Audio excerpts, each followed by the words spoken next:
Welcome everyone back to After Curfew Interviews with Kyle.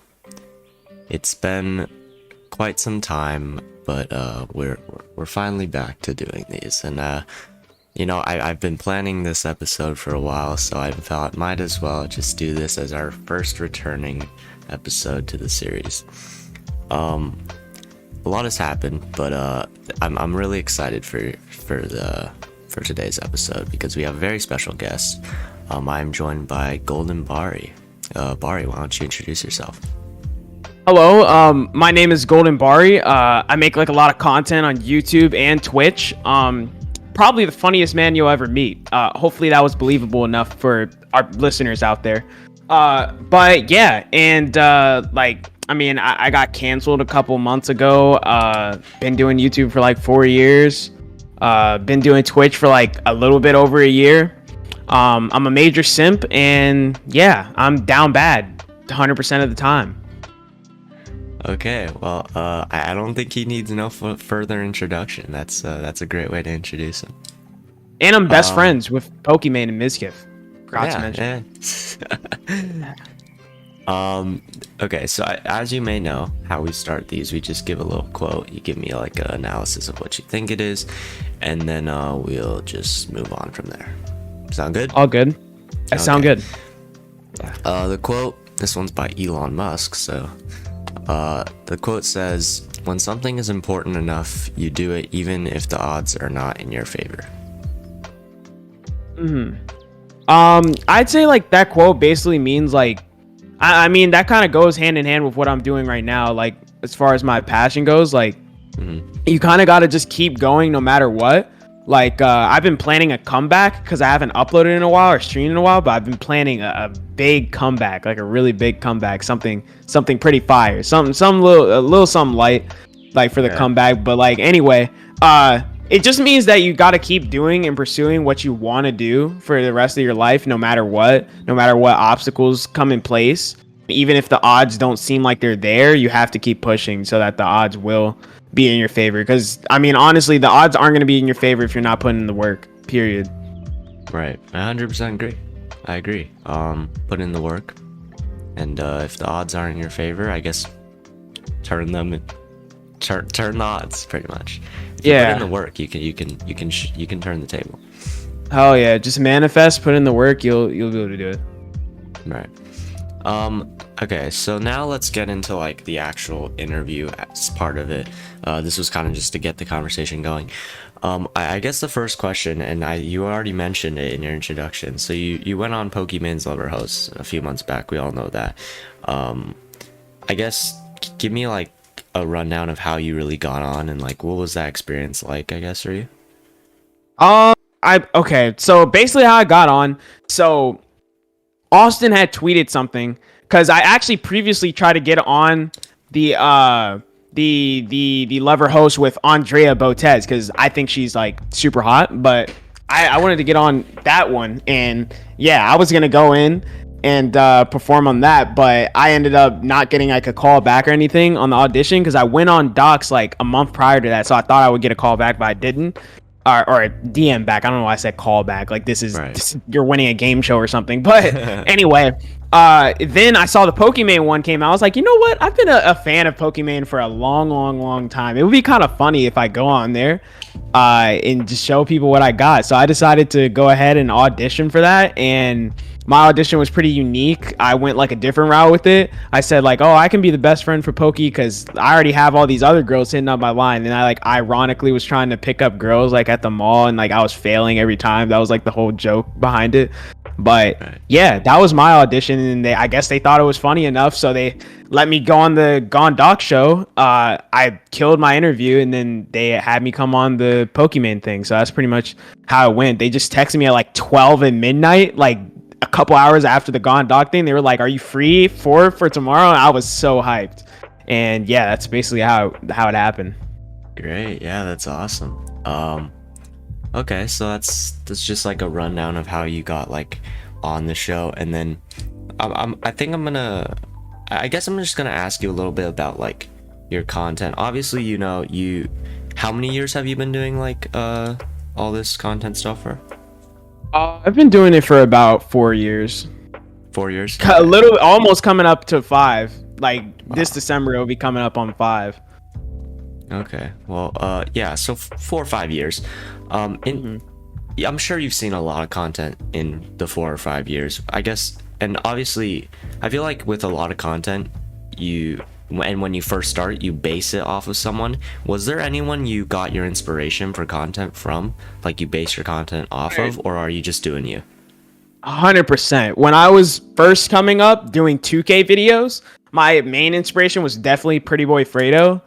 Before he turned crazy and got weird, but Pretty Boy Fredo was definitely my first inspiration behind why I made 2K videos. And then moving on, when I was making GFX videos and stuff, there was this one designer named Hex DZN. I don't even know if he designs anymore, but I remember he was working with like the Toronto Raptors esports team at one point. And then moving on to IRL content, my huge inspiration behind it was like Jezzer from 2Hype and Rice Gum.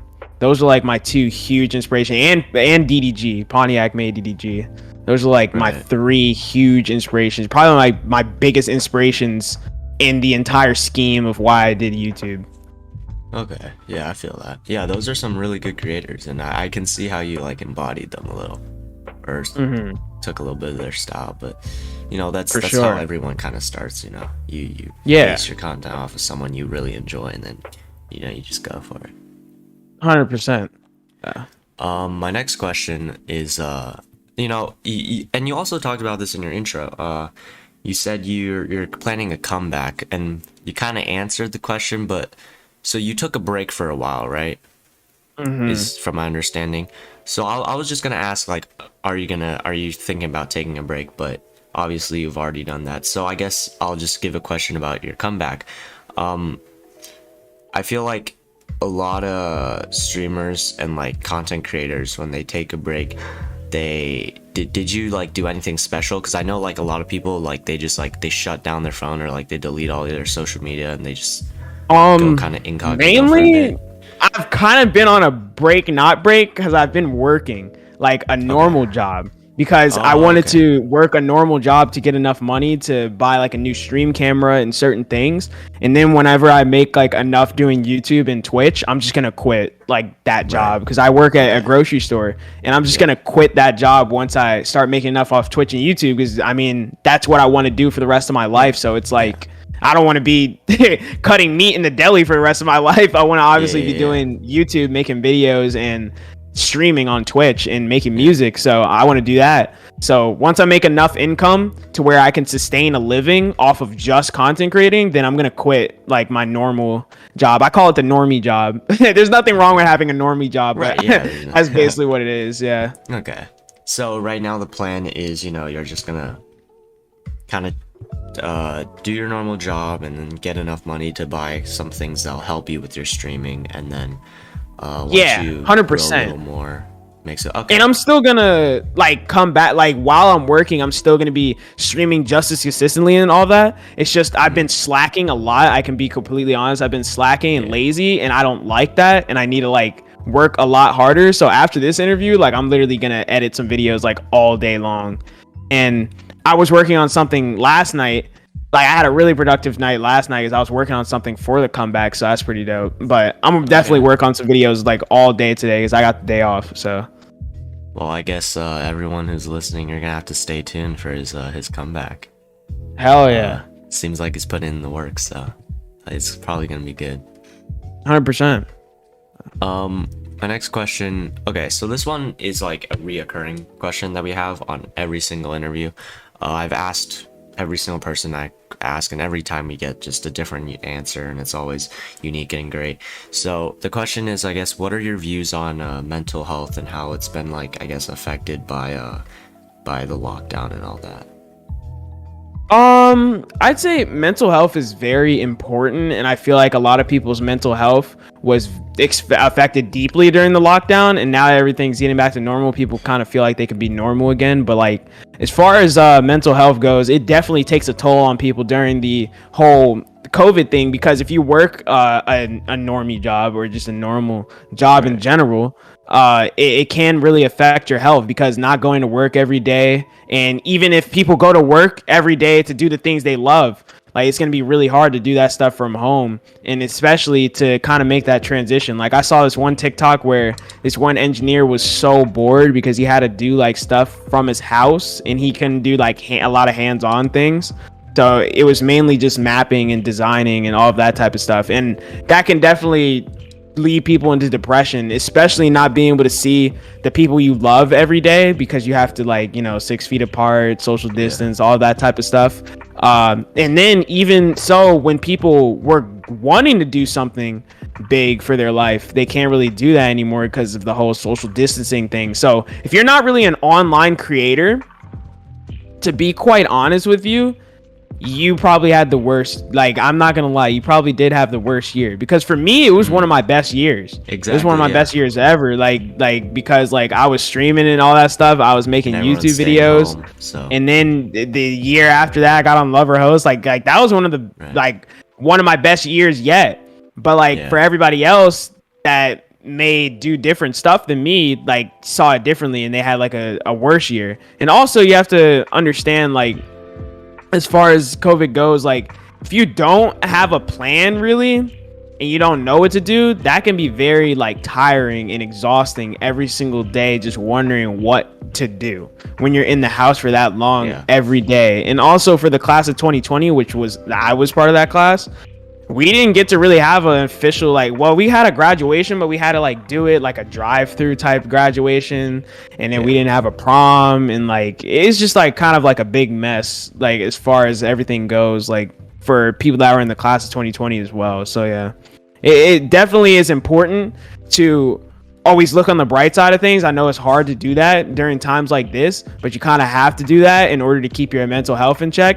So honestly, I mean, the best thing to do during the lockdown, I mean, we're kind of coming out of that now, so this advice is kind of stale now. I mean, but the best thing to do is really just find new hobbies, find out what you like, maybe catch up on some Netflix shows, just kind of relax and just kind of do you. And even, I mean, get some friends, get on a Discord call, Zoom call. There's always ways to interact with friends without necessarily being literally next to them, you know what I mean? So 100%. You could put stuff to use, technology to use, and kind of like still interact with people and make the best out of it.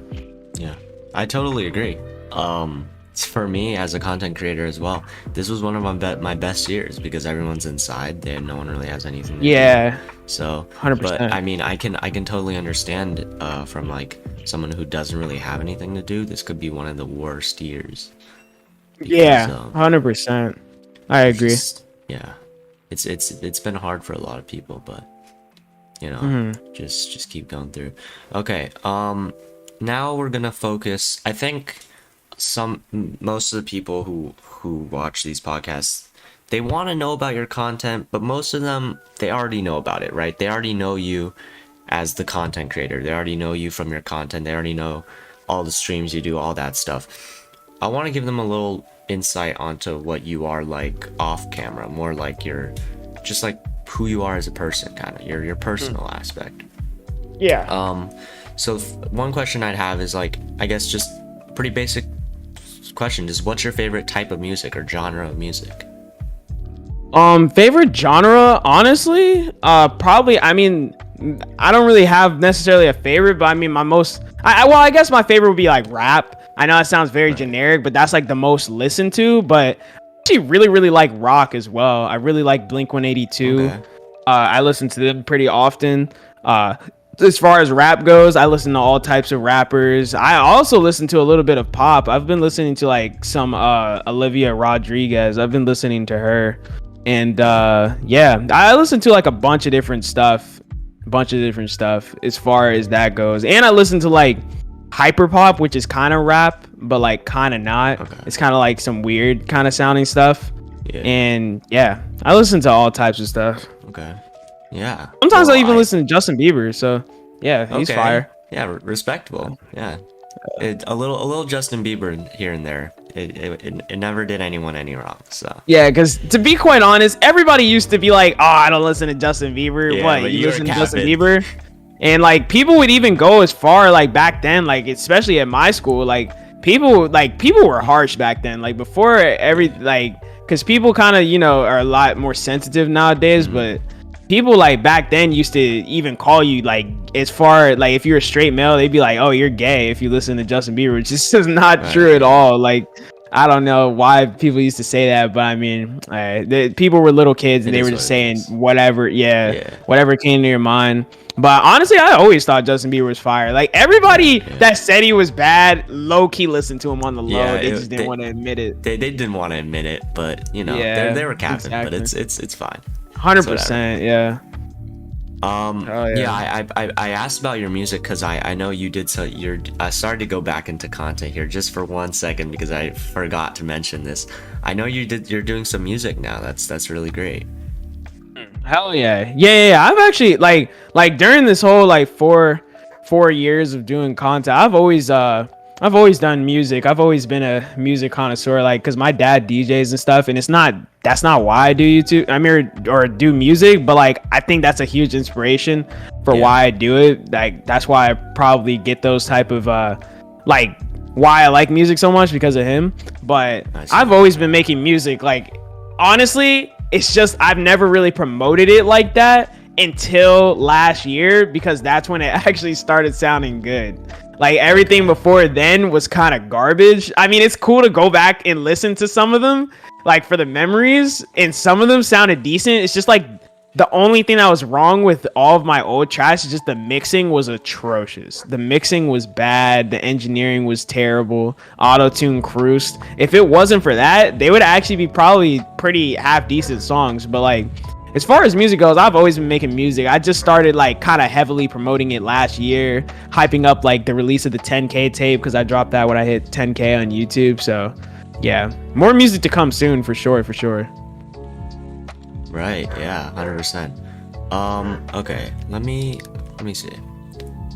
Right, next question. This one, a lot of people, when I ask them, they kind of like give, I don't know. It's different with everyone, but what is one embarrassing childhood experience? Oh God. Okay, I have a lot of these. Okay, well I can give I can give definitely a few. Let me think, which one do I want to say first, because I have some pretty embarrassing childhood moments. Probably, let's see. Okay, probably one of the most embarrassing, I don't know if this counts as childhood, but it was like in high school. There was this girl that hit me up on Snap, and me being like a horny teenager and just my desperateness literally kicked in. She hit me up on Snapchat. I was talking to her for like a few days, and I didn't really know who she was. I just knew she went to our school, and she kind of sent these pictures with like filters and all that shit. And not those type of pictures, not like hot tub stream type pictures, not those, but it's like regular pictures. And she, I thought at the time she looked cute or whatever, and because she sent a bunch of weird angled pictures to where it kind of showed her face but kind of didn't, and it was like, I don't know, it had me think she was a whole nother person. And like basically I went to school, like I was talking to my friend Brennan, and shout out to Brennan, and he was like, oh yeah, bro, like I don't know, it kind of might be iffy. Like, how about this, on Monday I'll go with you, I'll walk with you, and we'll both see who she is at the same time. I was like, bet. We get to school on Monday and we all go, like, he ends up telling like other people too, or we end up telling people at the breakfast table, because the breakfast table was like the hangout spot in the morning. That was like where everybody was getting roasted, everybody was like, hanging out there, banter, whatever. It was the breakfast table. That was the spot. But anyway, we told like a couple people from there, and then two more people, my friend Mo and Jalen, they're like, all right, let's go as well.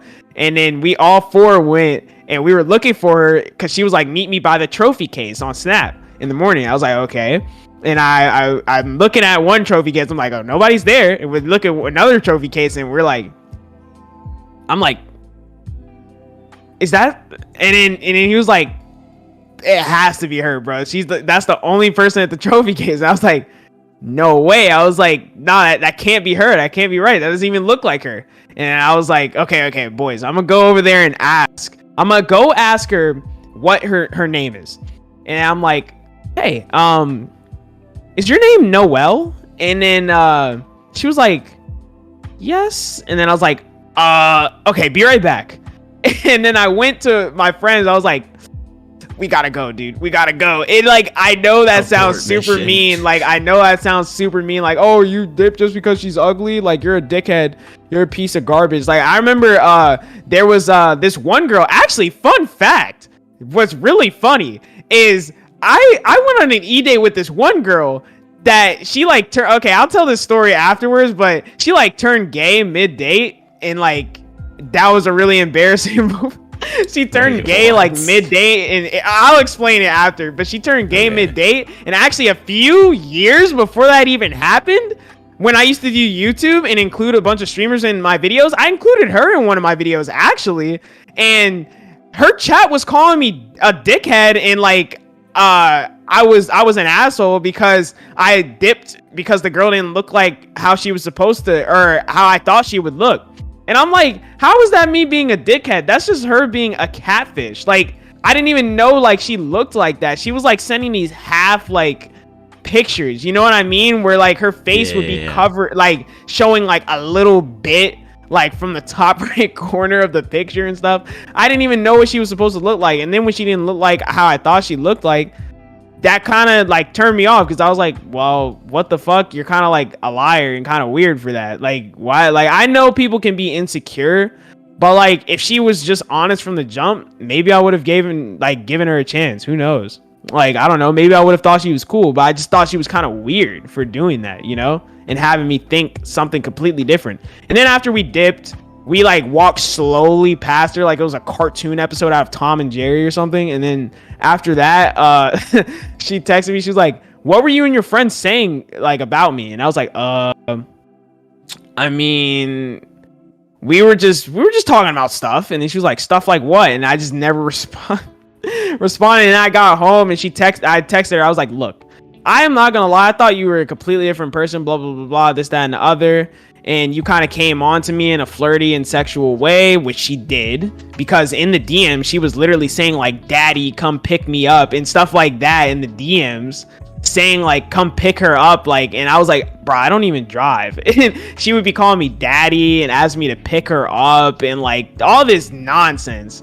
And like, I'm a young Christian boy, so I don't do any of that. So like, I'm like, bruh, okay. And then I was like, look, I thought you were somebody else. You came on to me very sexual and flirty, so I was trying to see, you know, what was up or who you were. And then you just were completely different, and you didn't have that same energy IRL at all, because she was super shy and conserved. And then on text, she was a completely different person. Like, she was like talking like Megan Thee Stallion on text, and then she turned out to be like Saikuno in IRL. Like, and I'm like, bro, okay, you know what? And no homo with the Saikuno thing, but yeah, that's about it. Yeah. All right. Well, yeah, that's a great story, man. Yeah. I guess my next question for you is okay, this is like a figurative situation type of question. I'm gonna give you a situation and you're just gonna like respond to it. So let's say you just won the lottery, okay? Let's just say maybe it's for $100 million. What would you do with like the $100 million? That's a great question. $100 million. Okay, this sounds cliche, but well, actually, I'd obviously I'd look out for my family. That's kind of like a given.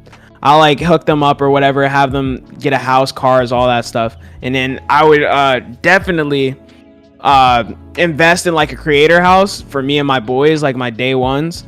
Pay that off, all of that. Probably pay off any other cars or stuff I have. Then probably donate to some charities and do some research. Donate to some charities I like. Okay. Definitely give back to the teachers that believed in me from high school and stuff. Definitely give back to them. Hook them up with at least 10 grand. Probably about 10, okay. 10, 50 grand. And like, probably buy all the students some new technology, put an iPad on every desk, stuff like that. That's good. That's good. Help out the homeless, probably give some food away, all that type of stuff. Yeah, that's probably what I do. And look out for like cousins, relatives, all that. The community. So you're a man of the people. Yeah, hell yeah. Okay. Hell yeah. I want to see everybody winning. I respect it. Yeah. If you're winning, then everyone's winning, right? Yeah, 100%. Exactly.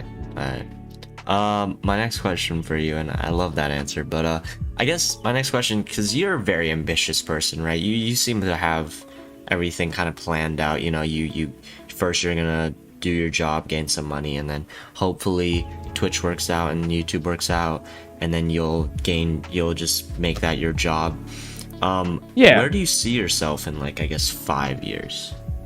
5 years? I see myself as a successful content creator, living in a content creating house with all of my boys, all my day ones, and making videos with people like Ludwig, Mizkif, Aiden Ross, Ricegum. I 100% see that. 100%. No doubt. I promise you. Yeah, manifest it. I like it. Yeah. 100%. That's a good goal. That's a good goal. And honestly, if I'm being honest with you, I think you can reach it. We believe in you at the podcast. 100%. I think I can too, dude. I appreciate that. Oh yeah. Yeah. So that's, I think, my last question I have, and just to like end off the interview, I think this is probably like a really good question for anyone who is a real good fan of yours and is thinking about doing content. What advice would you have for someone just starting out content creation and kind of like very new to the game and just wants to get into it? What advice would you have to them? I would definitely say stop thinking so much and start doing more, because people like to think, I need this camera, I need this, I need that, I need to do this, I need branding, blah blah blah blah blah, all this stuff, wasting more and more time just to start. It's like, you don't need all this stuff just to start. I'm gonna be honest, all you need is some way of capturing a stream in a game, and you can start streaming. Bro, I streamed with no face cam for like 2 or 3 years before I got a face cam. Actually, for the first 4 years of doing YouTube, when I streamed on YouTube, I had no face cam, and I used to do graphic design streams and stuff, and I actually built like a little fan base or whatnot. So like, you really don't need that much to start, bro. You really don't. And if you want to do like kind of IRL type streams, all you need to do is cop like a little like Logitech C27, and that's like $30. Hook it up to your computer or laptop, and then just talk. And that's literally all you need to do to start out. You can even do streams from your phone on the Streamlabs app or anything, like, to start out. You don't need a crazy setup to start out. If you really want to make this stuff work, then you're going to do whatever it takes to make it work and not stall, you know what I mean? And then also, branding does not matter at the start. You can get that later. YouTube is very important to tap into early, because when you get like kind of couple hundred view Andy type vibes, like streaming, you're not going to feel like doing YouTube, because you're going to feel like you have enough with Twitch, but you never want to feel like you have enough. You always want to be on different platforms and all that type of stuff. I feel like YouTube and Twitch go pretty hand in hand. If you're a streamer and you want to make it, you definitely got to do YouTube, because the algorithm is terrible on Twitch, and the only way to really grow is to reach out to other platforms and stuff, unless you have like a super big event on stream, or you get the only way I could see you blowing up from just your stream is LSF. That is the only way. There is no other way you're gonna blow up from your stream just off of streaming. The only way you could do it is through LSF and YouTube clips that are posted and possibly go viral, because that's what happened with one of my friends, someone I know, Nixie. I know she blew up from like Nimbo, like this guy Nimbo that posted her clip on YouTube, and it got like over like 1 million views, and it was her doing the Ohego face, and she went from like a 50 viewer, 30 viewer Andy to like a 2,000 view Andy within like the span of a month. And now she's averaging around like a little under 1,000. She's getting like 800 to 1,000 a stream, which is sustainable. That's really good. So yeah. So you can blow up that way, but honestly, if you want to like be productive, Like, obviously that blow up, you don't know when it's gonna happen. That can happen for me. You never know. I might blow up from LSF, but I can't count on blowing up from LSF. You can't count on that. That's something you can hope for, but you can't count on that. Something you can count on is relentlessly uploading YouTube videos and relentlessly streaming to make a name for yourself and get yourself out there. Then as far as like viral TikTok clips go, viral LSF clips go, that will happen with time. And that may just happen randomly, and that would be the biggest blessing ever. But you can't count on that. You can't just be like streaming once a week and be like, man, I'm just waiting for my blow up clip on LSF. You can't do that, because then that's not putting in the work, and you're getting lazy and you're not doing enough. So yeah, definitely another thing, just write down goals. You definitely need goals when you start. Like if that goal is to literally just get affiliate in a week, that's a good goal. Goal is to get to 100 followers, average of 5 viewers, 10 viewers. Those are pretty good goals. Maybe 100 subscribers on YouTube. That's pretty good. And then have some inspirations. Like maybe your inspiration is like, I don't know, like Ludwig, Aiden Ross, and Rice Gum or something. I don't know. And you could put those down, write those down, look at what they do, kind of take little bits and pieces of what they do, turn it into your own thing, and you'll be straight. If you are kind of confused on what type of niche you want for your content, just look at what your favorite creators are doing and kind of take inspiration from them and twist it into your own thing, and that will help you find what you're good at. Yeah, 100%. And I totally agree with what you're saying, because a lot of people, and I think this was me maybe like 2 years ago, I had everything kind of in my head, but I didn't really have put it to paper. Put it to paper, exactly. And then now, once I got my PC and everything, and I got everything set up, I was like, you know what, I'm actually going to start doing this. And then, you know, here we are. We're doing it. Right. So. All right, that's good. Yeah. So that's the last question of the interview. Thank you so much for taking the time out of your day to come on and do this interview with us. Yeah. No problem, dude. Hell yeah. Yeah. So do you have anything else to say to the viewers before they go? Any last words to them? I mean, road to 100K on YouTube. You can check me out there, Golden Bari. Also, make sure to follow the Twitch, Golden Bari, and any other social media you want to find me on. Instagram and Twitter, Starry Bari, and all music platforms, Starry Bari. But yeah, it'll be in the description, so you guys can go down there and just click it right there. But yeah, if you made it this far and you enjoy, please like and subscribe, and also go check out Bari's content. He makes really good content. He's making a comeback soon, so that'll be exciting to see. And if you guys want to hear more of me, you can go to twitch.tv/macaronibiscuit and see me stream Monday, Wednesday, Friday. And I guess that's about it for us. That's us signing off, and we'll see you guys next time. Have a good day. Bye. Peace.